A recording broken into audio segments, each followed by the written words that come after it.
Las historias siempre me encuentran. No las busco. No las llamo.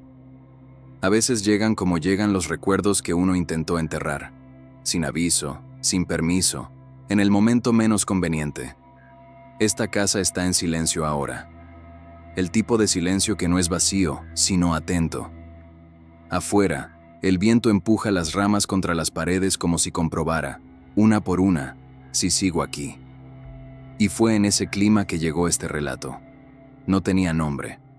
No tenía firma, solo una sensación densa, casi incómoda, como si quien lo escribió hubiese dudado muchas veces antes de enviarlo, como si temiera que, al ponerlo en palabras, algo volviera a mirarlo. El remitente comienza diciendo que nunca creyó ser una persona especialmente sugestionable. No le atraían las historias de apariciones ni los relatos exagerados. Vivía una vida común, con rutinas claras, horarios previsibles y una necesidad casi obsesiva de control. Tal vez por eso, lo que empezó a sentir lo descolocó tanto, porque no apareció de golpe. No fue un evento puntual que pudiera señalar con el dedo y decir aquí empezó todo. Fue una acumulación lenta, imperceptible, como una humedad que avanza por dentro de las paredes sin dejar marcas visibles al principio. Describe la primera sensación como algo leve, una incomodidad difícil de explicar. Estar en su habitación, con la luz encendida, y tener la certeza de que algo no encajaba del todo. No miedo. No todavía. Más bien una especie de alerta silenciosa. Como cuando uno siente que olvidó cerrar una puerta, aunque recuerda haberlo hecho. Se levantaba, revisaba, comprobaba que todo estaba en orden. Y aún así, la sensación permanecía. Con el paso de los días, empezó a notar sombras. No figuras definidas, no formas humanas claras. Eran desplazamientos sutiles en el límite de su visión. Algo que se movía cuando no lo estaba mirando directamente. Al girar la cabeza, no había nada. Al volver a concentrarse en lo que hacía, la sensación regresaba. Como si algo entendiera perfectamente cuando no estaba siendo observado. Intentó explicárselo de la manera más racional posible. Cansancio, estrés, horas frente a pantallas. Incluso pensó que su propia mente estaba buscando estímulos donde no los había. Pero lo inquietante no era la sombra en sí. Era la impresión de intención. No parecía un error visual aleatorio. Había una coherencia incómoda en su presencia. Una repetición que empezaba a romper la casualidad. Cuenta que las sombras no aparecían en cualquier lugar. Siempre eran los mismos espacios. El pasillo que conectaba su habitación con la sala. El rincón junto a la puerta del baño. El reflejo oscuro en el vidrio de la cocina durante la noche. Lugares de tránsito. Espacios intermedios. Nunca el centro. Siempre los bordes. Al principio, evitó hablar del tema, no porque tuviera miedo de no ser creído, sino porque ponerlo en palabras lo hacía sentir más real. Mientras permaneciera solo en su cabeza, podía convivir con la duda. Pero al decirlo en voz alta, sentía que algo se acomodaba del otro lado, como si hubiera estado esperando ese reconocimiento. Con el tiempo, la sensación de ser observado se volvió más intensa. No importaba si estaba acompañado o solo. Incluso en conversaciones triviales, había momentos en los que su atención se desviaba sin querer hacia los rincones oscuros. No veía nada concreto, pero su cuerpo reaccionaba. Un leve escalofrío, una tensión en la espalda, la certeza física de que algo estaba allí, aunque sus ojos no pudieran confirmarlo. El remitente escribe que empezó a modificar pequeños hábitos sin darse cuenta. Dejaba luces encendidas innecesariamente. Evitaba pasar por ciertos lugares de la casa de noche. Cerraba puertas que antes dejaba abiertas. No lo hacía por miedo explícito, sino por una intuición persistente de que así estaría mejor, más tranquilo, más protegido. Hasta ese punto, todo podría explicarse como una suma de sugestiones. Lo admite. Incluso se burla un poco de sí mismo en el relato. Pero hay un momento específico que marca un quiebre. Un instante que ya no pudo encajar en ninguna explicación cómoda. Ocurrió una noche común, sin tormenta, sin cortes de luz. Estaba despierto, leyendo, cuando escuchó algo que no era un ruido. No fue un golpe ni un crujido. Fue una voz, baja, cercana, tan clara que no dejó espacio para interpretaciones. Alguien pronunció su nombre, no desde la calle, no desde otra habitación, no desde un punto identificable del espacio. Fue como si el sonido hubiera surgido justo detrás de él, pero sin desplazarse por el aire. No hubo eco, no hubo repetición, solo su nombre, dicho con una familiaridad inquietante, como si quien lo pronunciara lo conociera desde siempre. Se giró de inmediato. No había nadie. La casa estaba exactamente como debía estar. El silencio volvió a ocuparlo todo, pero ya no era el mismo. Algo se había instalado allí, algo que no necesitaba mostrarse para ser evidente. Desde esa noche, el remitente deja claro que ya no habló de simples sombras. Empezó a sentir que aquello que lo observaba no solo estaba presente, sino atento, consciente y, de algún modo que aún no lograba entender, profundamente interesado en él. Y lo más perturbador no era la sensación de amenaza, era la extraña impresión de reconocimiento, como si, desde la oscuridad, algo supiera perfectamente quién era. La primera vez que intentó convencerse de que había sido una confusión auditiva, se aferró a los detalles prácticos. Repasó mentalmente cada sonido habitual de la casa: el roce de las ramas contra las ventanas, el crujido de la madera al enfriarse por la noche, el murmullo lejano de algún vehículo en la carretera. Todo tenía una explicación posible. Todo, menos eso. Porque no había sido un ruido parecido a una voz. Había sido una voz. Y, más aún, había sido su nombre pronunciado con una entonación precisa, sin dudas, sin titubeos. El remitente escribe que pasó el resto de esa noche despierto, no por miedo inmediato, sino por una vigilancia involuntaria, como si cerrar los ojos fuera concederle demasiado espacio a algo que aún no entendía. Cada rincón de la habitación parecía contener una densidad distinta. Las sombras ya no eran simples ausencias de luz.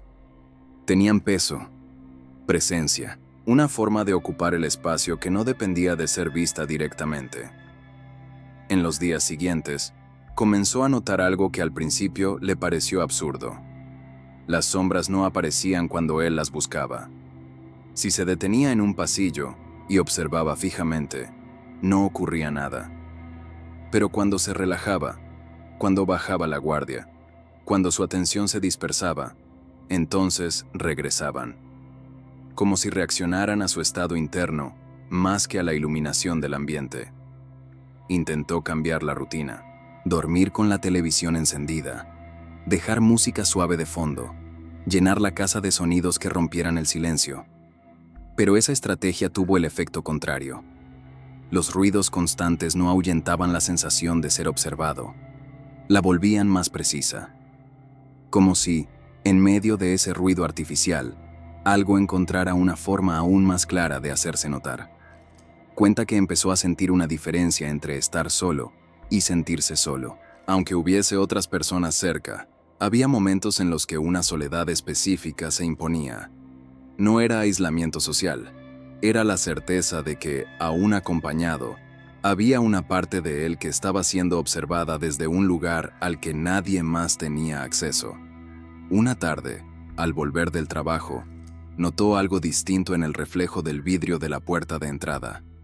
No vio una figura completa, no vio un rostro, solo una alteración mínima en el reflejo, una sombra que no coincidía con su posición. Fue un instante breve, casi ridículo de mencionar, pero suficiente para que su cuerpo reaccionara antes que su mente. El corazón se aceleró, los músculos se tensaron, y una idea incómoda apareció sin ser invitada. Eso estaba aprendiendo cuándo y cómo mostrarse.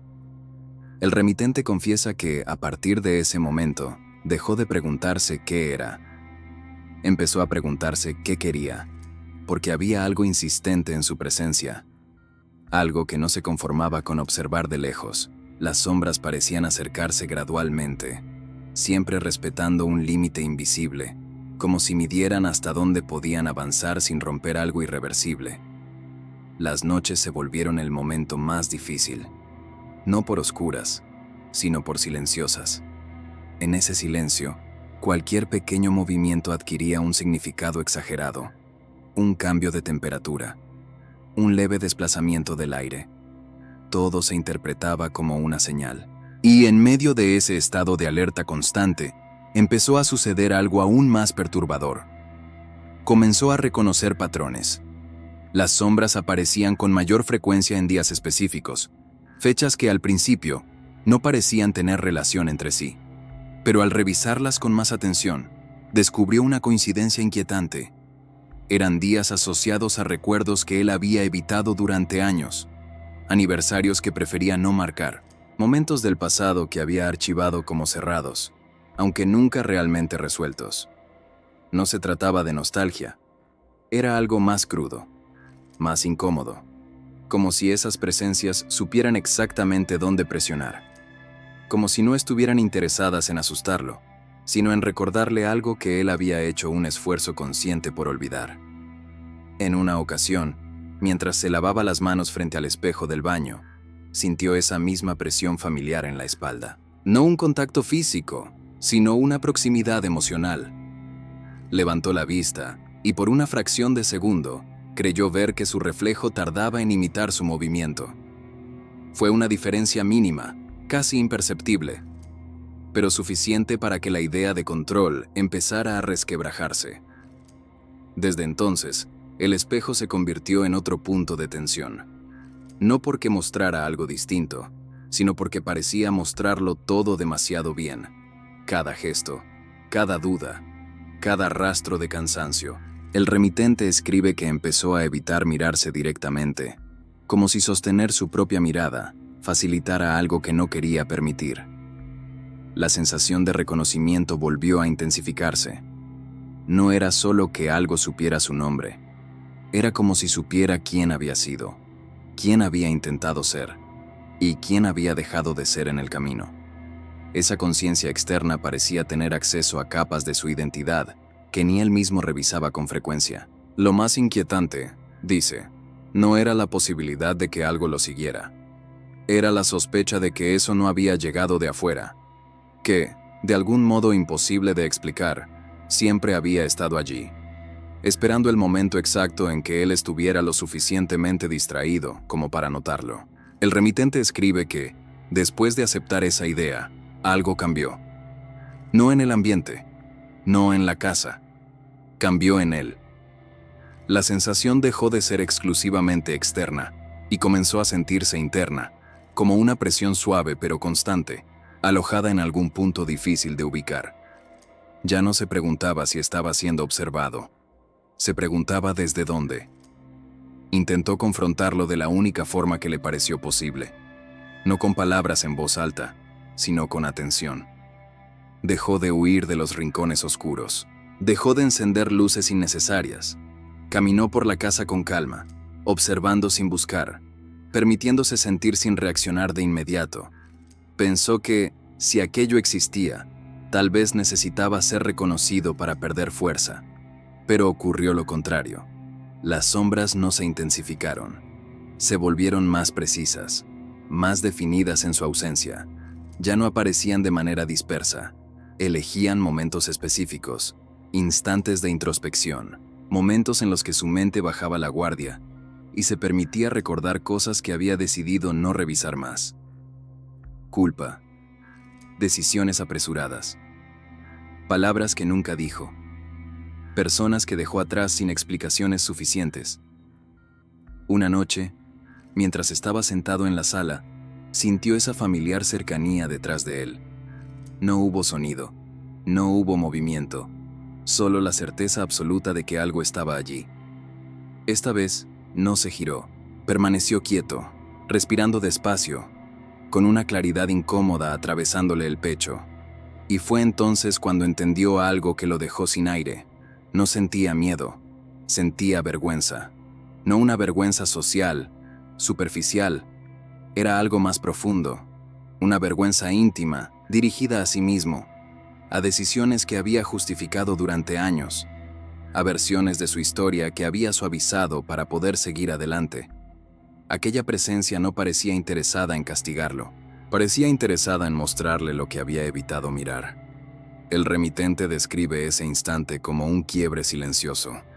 No hubo revelaciones espectaculares. No hubo imágenes ni voces nuevas. Solo una comprensión lenta, pesada, imposible de ignorar.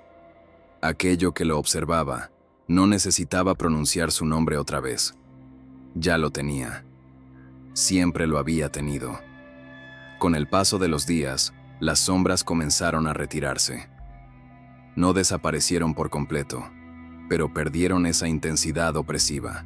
Volvieron a ser lo que eran al principio: desplazamientos leves, sensaciones ambiguas, como un recuerdo que, después de ser enfrentado, deja de doler con la misma fuerza. Sin embargo, algo no volvió a ser igual. El remitente escribe que ahora vive con una atención distinta, no paranoica, más bien honesta. Se observa a sí mismo con más cuidado, no porque tema que algo regrese, sino porque entendió que huir de ciertas partes internas las hace crecer en silencio, que ignorarlas no las borra, solo las vuelve más hábiles para manifestarse de otras formas. Nunca volvió a escuchar su nombre pronunciado en la oscuridad. Pero a veces, al pasar por ciertos pasillos o al verse reflejado en un vidrio durante la noche, siente esa antigua presión leve en el pecho, no como advertencia, como recordatorio. El relato termina sin una conclusión clara. El remitente no afirma haber resuelto nada, no dice haber vencido nada. Solo escribe una frase final, simple, casi resignada, que quedó resonando aquí, en esta casa, mucho después de cerrar el sobre. Hay cosas que no vienen a perseguirnos, vienen a esperarnos. Y quizá, cuando creemos que alguien sabe nuestro nombre, lo que realmente ocurre es que ya no podemos fingir que no sabemos quiénes somos. Gracias por quedarte hasta aquí. Si este relato te acompañó, deja tu like. Eso mantiene este canal vivo. Y si quieres escuchar las historias que llegan mañana, suscríbete. Yo estaré aquí. Increíble, pero real.